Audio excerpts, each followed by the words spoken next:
নেকাহ শব্দটা হলো নেকাহ। এই বিয়ে শব্দটার আরবি শব্দ কি? আপনারা যখন এটার ব্যাপারে লেখান তখন আপনার নিকানামা বলেন, বিবাহ নামা বলেন না, কি বলেন?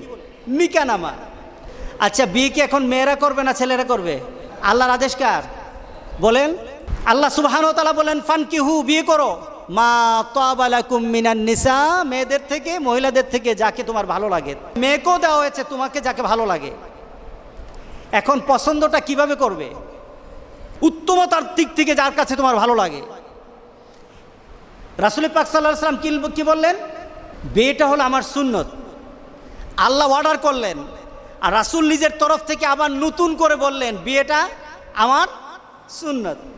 যে সুন্নতকে ছেড়ে দিল, রাসূল বলছেন ফালাইসা মিন্নি, সে আমার সাথী না।